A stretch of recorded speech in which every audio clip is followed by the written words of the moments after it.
실험을 통한 유전물질의 확인에 대한 파트부터 진행을 할 거고요. 처음에 나왔던 게 1928년에 그리핀의 실험입니다. 이 그리피스라고도 하고요. 요 할아버지가 어떤 실험을 하셨냐면, 이 할아버지는 유전물질을 확인하고 싶은 이 실험을 하셨는데, 하고 나서 결국 실험은 이 형질전환 실험이라고 이름을 지었어요.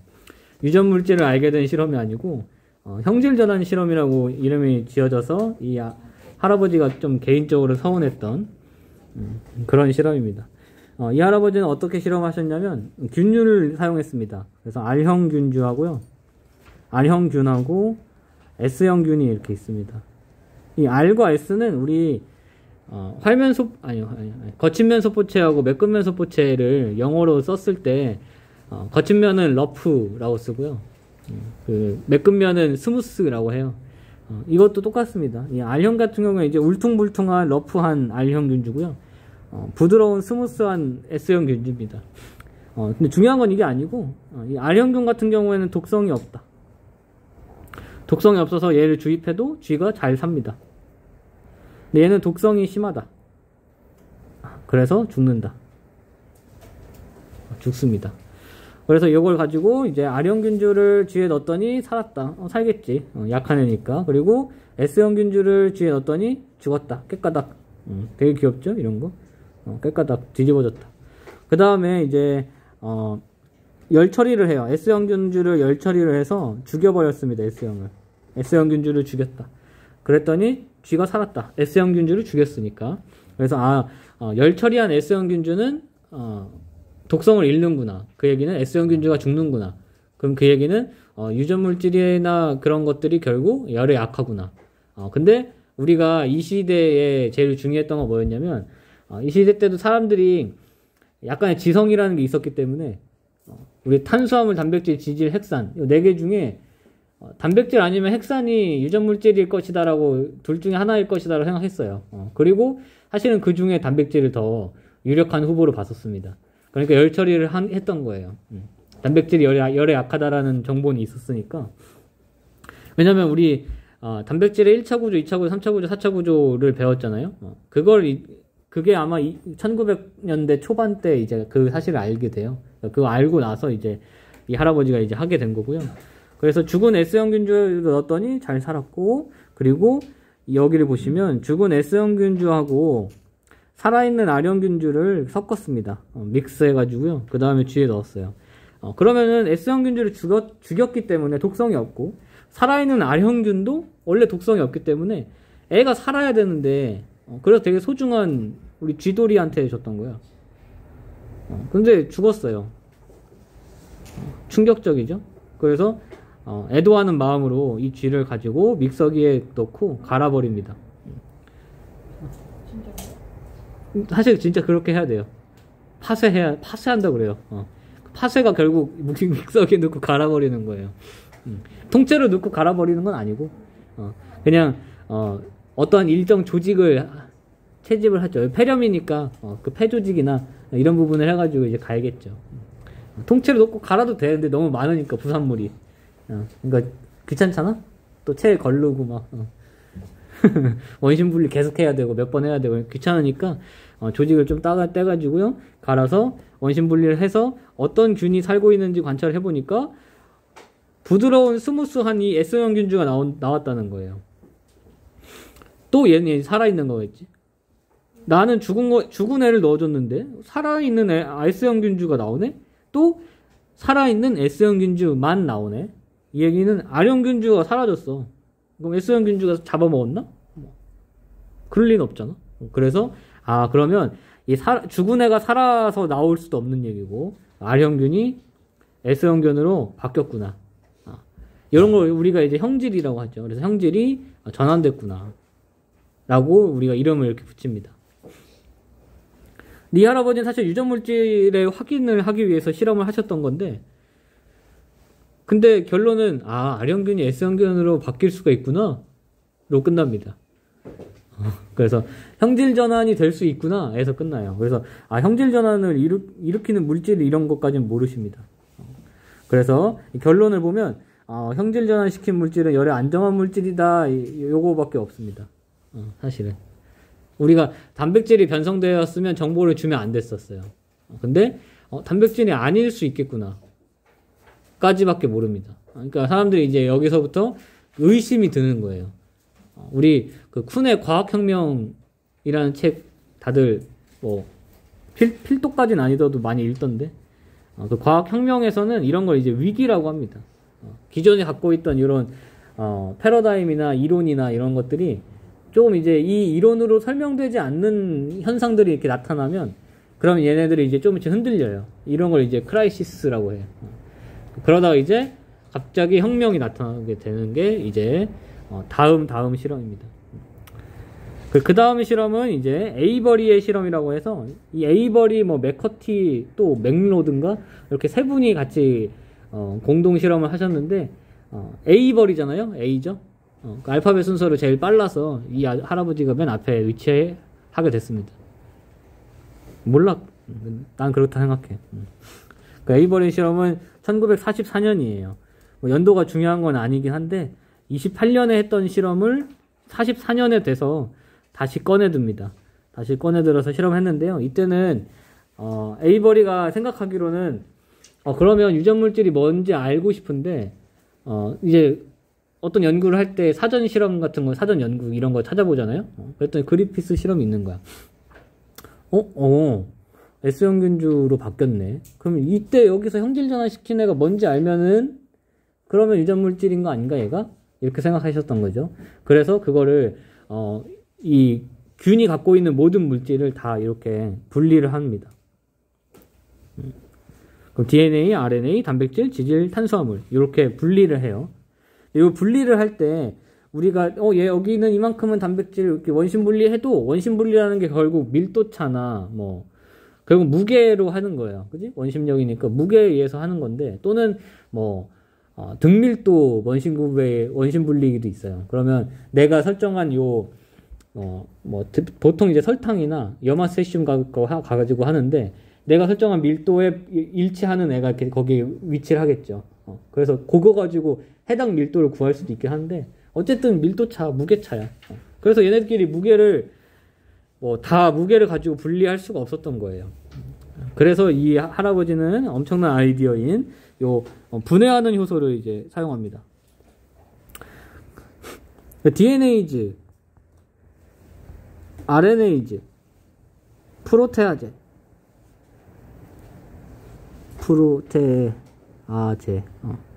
라이페이스, 탄수화물 너무 많죠? 종류가 많으니까. 아밀레이스라고 써도 되고. 이런 것들 효소를 사용해서, 없애버리는 거예요. 전체 물질에서 DNA를 처리하면 DNA만 없겠지. 또 RNA를 처리하면 RNA만 없겠지. 그렇게 해서 이 혼합물에 그 해당 물질만 없는 애를 가지고 이제 실험을 했던 거예요. 그렇게 해서 이제 하니까, 결국, 나머지에는 다 DNA가 없는데, DNA가 있는 애. 이 DNA가 있는 애를 이제 DNA만 분리했다. 라는 식으로 이제 지금 실험이 정리되어 있는 거고요. 실제 실험은 이렇게 DNA 처리해가지고, DNA 처리한 거, 안 처리한 거, 하면은 넣었어. 그 다음에 만약에 어떤 애가 바뀌어. 그럼 바뀐 애가 DNA 처리를 안 하네. 이렇게 되는 거예요. 그래서 DNA가 S형균주로 바뀌고, 나머지는 바뀌지 않았다. 이렇게. 그래서, 유전물질이 DNA구나, 라는 걸 밝혀내지 못합니다, 여기서도. 이 할아버지들 머리가 좀 안 좋으셨어. 이렇게 하고 이제 사람들한테 발표를 했더니 사람들이 그렇구나. 그럼 그때 형질전환 시킨 애가 DNA네? 가 결론이 됩니다.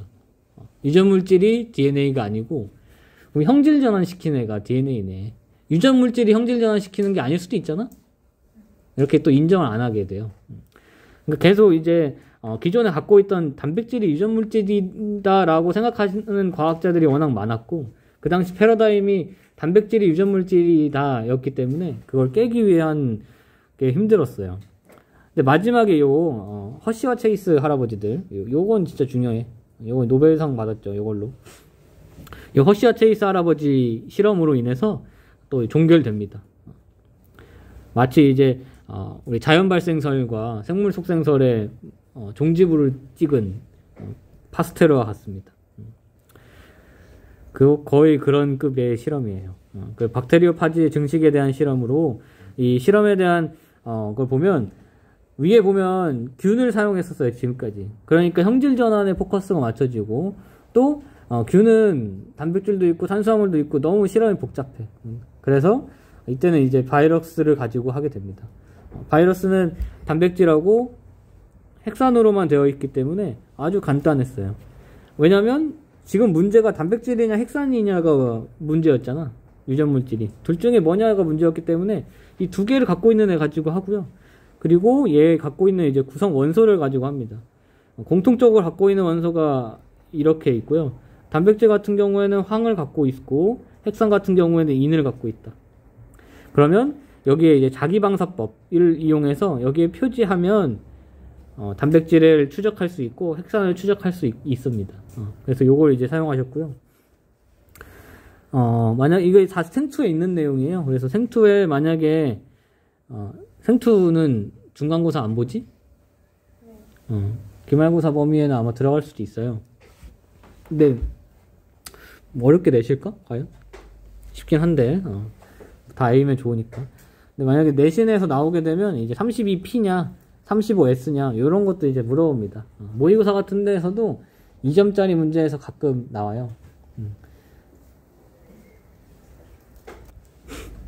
그래서 이렇게 인산 같은 경우에는 32로 표지하고요. 여기는 35S로 표지했다. 황은 무게가 다른 걸로 원래 표지하죠. 원래 거랑 다르게. 그 다음에 얘를 이 대장균에 따로 배양한 다음에 이 대장균의 T2 파지를 가지고 이제 감염시킵니다. 우리 그때 한번 지나가는 말로 했던 것 중에 이제 파지 같은 경우에 이제 T2 파지 있고 짝수 파지가 있어요. T4 이렇게 이런 식으로 짝수 파지가 이제 대부분 독성 파지가 많습니다. 그래서 여기서 T2 파지를 썼다라고 하는 것도 이 당시에는 T2 파지, T1 파지가 있었으면 T2 파지가 독성을 더 갖고 있다. 그래서 이런 식으로 실험을 할 수 있었다. 라는 걸 알지 못했습니다. 운이 좋은 할아버지였어요. 그런 것도 이제 지나고 나서는 이제 보이는 거죠. 그 다음에 동위원소로 표지된 이 T2 파지를 방사성 동위원소 없이 배양된 대장균에 감염시키고 10분 후에 대장균에서 파지를 분리한 결과 이 32P로 표지한 이 P는 대장균 안에서 35S는 밖에서 껍질에서 검출됐다. 그 얘기는 바로 32P를 함유하고 있는 이 물질이 대장균 안으로 들어갔다. 그럼 대장균 안으로 들어갔다는 얘기는 걔가 이제 유전물질이다 라고 알 수 있게 됩니다. 그래서 유전물질이 DNA구나 라는 걸 밝혀내게 됐고요. 실험에 대한 이 그림이 자주 나오는데 우리가 이렇게 대장균에다가 파지를 이렇게 감염시켜요. 얘는 이제 35S로 했대. 35S로 했으니까 단백질에 표지했다. 그래서 단백질에 표지한 다음에 이 유전물질이 들어가겠죠, 이렇게. 유전물질이 뭔지는 몰라, 아직. 들어가. 몰라, 나도. 그런 다음에 믹서해가지고 원심 분리를 하면 이렇게 하층액에 있는 게 대장균이 더 무겁겠죠, 파지보다. 그러니까 대장균이 안에 이렇게 밑에 깔리고요. 그 다음에 상층액이 이제 파지의 껍데기, 캡시드만 남게 됩니다. 그래서 단백질로 표지한 경우에는 요 파지의 캡시드 부분, 상층액에서 자기 방사법에 의해서 형광이 발했다. 형광이 표시됐다. 그래서 아니고요. 32P로 하는 경우, DNA에 표지한 경우 DNA가 안에 들어가서 해가지고 믹서기 돌리니까 하층액에서 발견되었다. 요게 이제 유전물질이 DNA다라는 걸 이제 알게 됩니다. 이 실험을 통해서 이제 유전물질이 DNA라는 걸 완전 확신하게 됐고요. 우리가 알고 있는 핵산의 종류가 DNA하고 RNA잖아. 그러면 이제 사람들이 DNA는 유전 정보를 저장하고 RNA는 유전 정보를 전달하는구나. 딱 여기까지 알게 됐었어요. 그러다가 이제 좀 시간이 좀 지나서 한 8년 정도 지났었나? 6년인가? 그 정도 지났을 때 TMV 바이러스가 있어요. 이 탐배 모자이크 타바코죠. 모자이크 바이러스. 담뱃잎에 감염되는 바이러스예요. 이 바이러스가 뭐 이렇게 생겼는데 요게 생긴 게 중요한 게 아니고 얘는 유전물질이 RNA예요. 얘는 유전물질로 RNA를 갖는데 얘가 이제 다른 애를 감염시켜서 또 계속 이 TMV 바이러스를 만드는 거야. 식물에 감염돼서. 그 얘기는 RNA만 있는데도 계속 복제와 물질 자체도 가능하고 다 가능한 거예요. 그래서 RNA도 유전 정보를 저장할 수 있구나 라는 걸 이제 알게 됩니다. 그래서 그냥 이제는 유전 정보를 저장하고, 유전 물질은 핵산이라고 얘기하지 DNA라고 얘기하지 않는 이유가 RNA도 이제 포함되기 때문이에요. 그래서 우리 통합과학 배울 때도 RNA의 기능을 유전 정보를 저장하고 유전 정보를 뭐 전달해준다, 이렇게 두 가지가 써 있었어요. 통합과학 표를 보시면 DNA는 유전 정보를 저장한다. 그래서 유전 정보를 저장하는 것 가지고는 문제를 낼 수 없는 그 슬픔이 있었어요. 문제를 그렇게 딱 완벽하게 달랐으면 낼 수 있었을 텐데 그렇지 못해가지고 못 냈었고요. 다음 페이지를 보시면 이제 다세포 진핵생물의 유전체라고 해서 뭐 여기 사람의 유전체에 대한 얘기를 조금 써놨습니다. 뭐 그렇게 중요한 건 아니고요. 사람의 유전체가 굉장히 크죠. 굉장히 커요. 굉장히 크고요. 쓸모없는 부분이 굉장히 많습니다. 그런 이제 쓸모없는 걸 이제 뭐 정크 DNA라고도 하고요. 그리고 우리 엑손과 인트론도 했었잖아. 그래서 유전자 발현이 일어나지 않는 부분도 있고, 그 유전자 발현이 일어나지 않는 부분이 굉장히 또 많고요. 또 그 안에서도 아무 기능도 갖지 않고 있는 유전 부위도 있기 때문에, DNA 부위도 있기 때문에 사실 굉장히 좀 쓸모없는 부분이 많습니다. 그런 게 이제 지금은 쓸모없다라고 알고 있는 걸 수도 있어요. 사실은 아직 다 밝혀지지 않았습니다. 사실은. 우리 인간 게놈 프로젝트에 의해서 사람의 그 유전 서열을 우리 다 알고 있어요. 지금은 진짜 1도 아니야. 그냥 내가 적어야 되는 유전자 서열을 정보를 알고 싶으면 읽는 거는 진짜 얼마 안 걸려요. 근데 처음에 할 때는 굉장히 오래 걸렸었죠. 그래서 처음에 그 인간 게놈 프로젝트라고 해서 그 미국이 사람의 유전 정보를 알아내겠다 다 그렇게 했을 때, 그때 그 수장이 있었어요. 국가기구를 운영을 했던 거야. 그때 수장이 왓슨이었어요. 그때 수장이 왓슨이었고, 근데 이제 나도 이거 얘기를 그냥 우스갯소리로 들은 건데, 그 왓슨이 한 20년 정도 걸리겠다 얘기를 했어요. 속도를 보니까, 분석하는 속도를 보니까 한 20년 정도면 되겠다. 그러면은 그때 1990년도 그때쯤에 시작했거든? 그러면 2010년쯤에 끝난다는 거야, 거의. 너무 오래 걸리죠?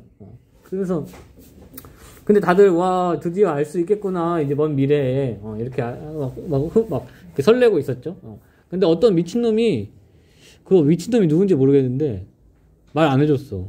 나한테 얘기해준 사람인데, 어떤 미친놈이, 나는 10년 안에 할 수 있다. 도발을 했어요. 그랬더니 왓슨이 말도 안 되는 소리 하지 말라고, 내가 왓슨인데 막 어디서 구라를 막 이렇게 얘기했더니 그러면 6개월 안에 니네가 지금 분석한 것보다 더 많은 정보를 내가 공개를 하겠다, 그렇게 했어요. 그래서 진짜 안 믿었습니다. 왓슨이 무시했지. 미친놈이 다 있네, 어그로다 어그로, 이렇게 하고 있었는데 6개월 뒤에 딱 공개한 서열이 왓슨이 한 1, 2년 동안 한 것보다 더 많은 정보였어요. 그 왓슨이 뭐지 이거? 왜 다 맞지? 여기부터 여기까지 왜 다 맞지? 뒤엔 다 가짜인가? 아닌데 계속 맞는데? 뭐지? 그랬어. 그때는 이제 왓슨이, 미국도 빡치죠. 국가 사업인데. 그래서 전폭적인 지지를 해줍니다. 계속 돌리는 거잖아. 어차피 결국 이게 실험실 돌리는 거니까 실험실 확충하고 막 다 투자했더니 이제 왓슨이, 그러면 우리 10년, 너 10년이라고 했지? 우리도 10년 안에 할 수 있어. 이렇게 얘기한 거예요. 그랬더니 그 애가 또 도발을 합니다. 나는 5년 안에 가능. 쌉 가능. 이응 가능함. 이렇게 한 거야. 그러니까 왓슨이 또 빡치죠? 미국도 빡치죠. 그래서 어떻게 서열을 그렇게 빠르게 알 수 있을까에 집중을 해서 그걸 알아내서 갖는 자본력이 다르잖아. 그래서 그 어그로꾼이 뭘 얘기했었냐면, 내가 미국보다 빨리 서열을 완성해서 내가 만약에 이걸 딱 다 알게 되면 나 이거 특허 낼 거다. 사람 DNA 이걸로 특허 낼 거다. 그러면 니네가 사람 유전 정보 가지고 뭐 연구를 할 일이 있으면 나한테 다 돈 내야 된다. 라이센스 나한테 내야 된다. 그러니까 왓슨이 미치는 거지. 아니 사람의 유전 정보라는 게 결국 다 내 건데, 그지? 자기 건데 왜 내가 사람이 사람 거 연구하는데 왜 사람한테 돈을 내? 그래가지고 미국이 막 해가지고 왓슨이 힘을 내서 거기보다 빨리 끝냅니다. 그래서 2000년도 안 걸려서 10년도 안 걸려서 끝냈어요 다. 그 덕분에 우리는 사람 유전 서열을 막 써도 돈을 안 내는 거예요. 그 어그로꾼 덕분에. 그런 재밌는 얘기가 있었어요. 난 너무 이런 얘기 듣는 게 더 재밌어가지고. 어쨌든 사람 유전체는 이렇게 좀 쓸모없는 부분도 많고요. 그러니까 그렇게 전체 서열을 발견하는데 오래 걸렸고요. 그리고 이렇게 반복되는 부분도 많습니다. 이 반복되는 부분이 사람마다 개체마다 조금씩 달라요. 조금씩 반복되는 횟수가 다르기 때문에 그런 횟수를 가지고 우리가 그 사람이다 아니다를 파악하기도 합니다. 그런 걸 이제 우리가 유전자 지문이라고 하죠. 핑거프린트 방법이라고 해서 내가 어떤 서열을 가지고 우리가 이제 나중에 뒤에서 제한 효소라는 걸 이제 배우게 되면 그걸 잘랐을 때 밴드의 모양이 다르게 나오게 됩니다. 왜냐하면 반복되는 수가 다르기 때문에 잘릴 수 있는 경우의 수가 달라지는 거예요. 그래서 그런 거 가지고 특정 뭐 범인을 찾을 수 있고 다 그렇게 합니다. 그런 것도 있고요. 반복수의 차이도 있고 VNTR이라는 거고 그런 게 STR이라고 해서 사람마다 똑같이 이제 갖고 있는 서열이 있는 거야. 모든 사람이 다 갖고 있는 똑같은 서열이 있어요. 그 지점. 그 지점에 바로 옆에 위치하는 유전자를 파악하면 그 지점을 탐침으로 해서 그 유전자가 정상인지 아닌지도 파악할 수 있고 굉장히 할 수 있는 것들이 많습니다. 그러니까 이것도 사실은 반복 서열이긴 해요. 숏 텐덤 리피트 서열이라고 하는데 짧은 반복 서열이에요. 이거는 이제 다양한 서열이고요. 이렇게 좀 사람의 유전체를 배우는 건 어렵지 않은데 연구할 때가 어렵죠. 나도 연구해 본 적이 없으니까 다 책으로 배운 거고요. 반복되는 거 두 가지 종류 해가지고 이렇게 마이크로 세틀레이트에서 위성 DNA라고도 부릅니다.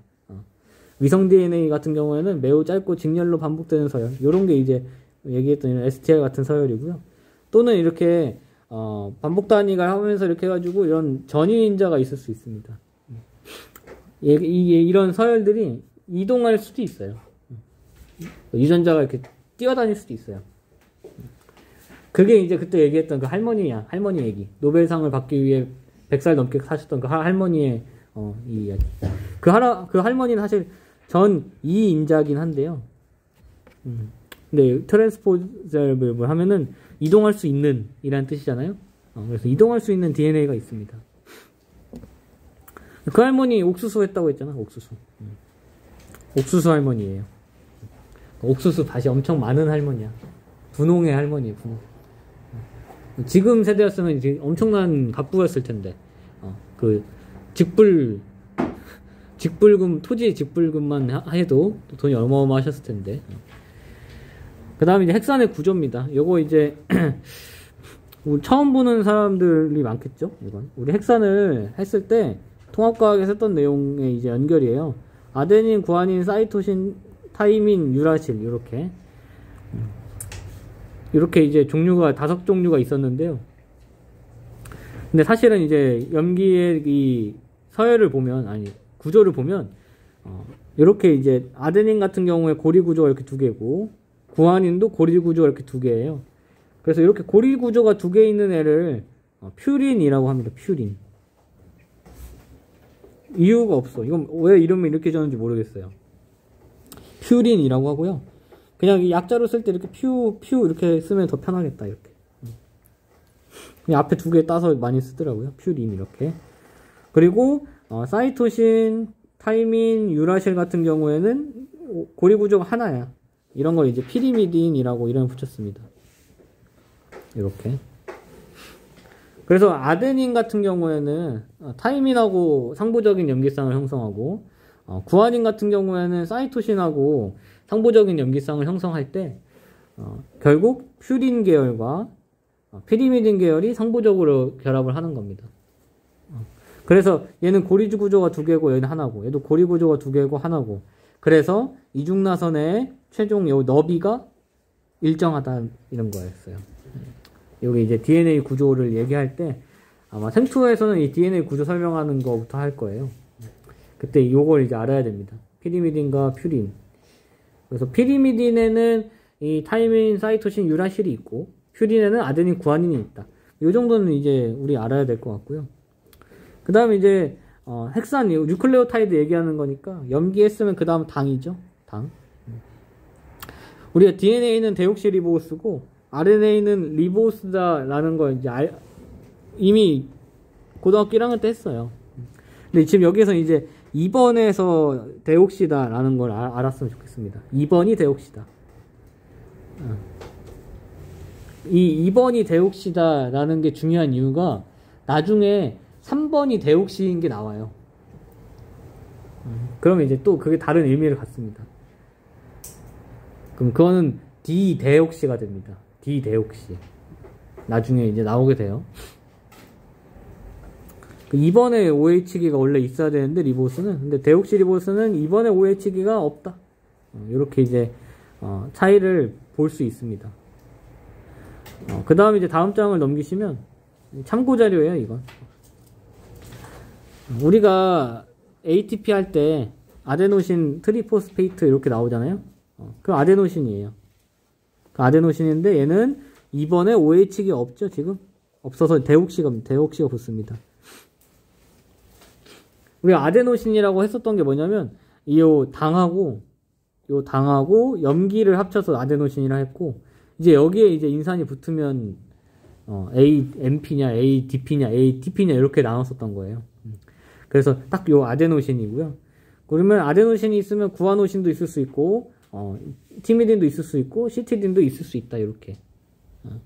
우리 그때 한번 얘기했었죠. ATP가 있으면 GTP도 있고 CTP도 있고 TTP도 있고 UTP도 있다. 다 가능하다. 염기만 바꿔주면 되니까. 왜냐면 중요한 건 결국 그 인산이 중요한 거였었어요. 인산이. 그리고 우리 염기를 가지고 DNA를 중합하거나 RNA를 중합하거나 DNA를 만들고 RNA를 만들 때 그 만드는 재료가 필요하잖아요. 그 재료가 결국 당, 인산, 염기로 되어 있어야 돼. 그럼 걔네들이 꼭 필요합니다. 거기에 인산만 붙이면 ATP가 되고 GTP가 되고 그렇게 되는 거니까 자유롭게 사고를 할 수 있는 부분이고요.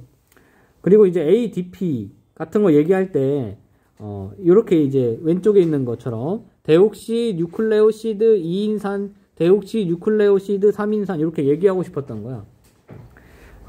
그래서 요걸 이제 보면 됩니다. 그래서 우리가 뉴클레오티드라고 하면 우리가 배웠을 때 당, 인산, 염기가 1대 1대 1이다 이렇게 배웠어요, 통합과학에서. 근데 밑에 보면 2인산을 표현하고 싶은 거야. 그럼 뉴클레오티드 인산 이렇게 얘기하면은 웃긴 거야, 너무. 왜? 인산 하나 이미 포함되어 있는데 거기에 또 인산을 붙여? 인산 이렇게 되잖아. 그러니까 2인산이라고 이름을 붙이고 싶었어. 그러면 뉴클레오티드는 인산이 이미 포함되어 있으니까 이 뉴클레오티드에서 인산을 뺀 물질을 이름을 붙일 필요가 있었어요. 그게 뉴클레오시드입니다. 그 뉴클레오시드에 인산이 2개 붙었냐. 뉴클레오시드에 인산 하나 붙은 건 표현할 필요가 없어. 그지? 뉴클레오티드라고 하면 되니까. 그 뉴클레오시드 3인산 이렇게 이름을 붙이기 위한 방법입니다. 그래서 시드다, 티드다 이런 거 그냥 들었을 때 그렇지 구분할 수 있을 정도만 그냥 나중에 시간이 지났을 때도 뭐였지? 이런 거였는데 이 정도만 돼도 지금은 충분할 것 같아요. 뒤에 여기 밑에 거는 역평행이 좀 내용이 좀 중요해서 다음 시간부터 하겠습니다.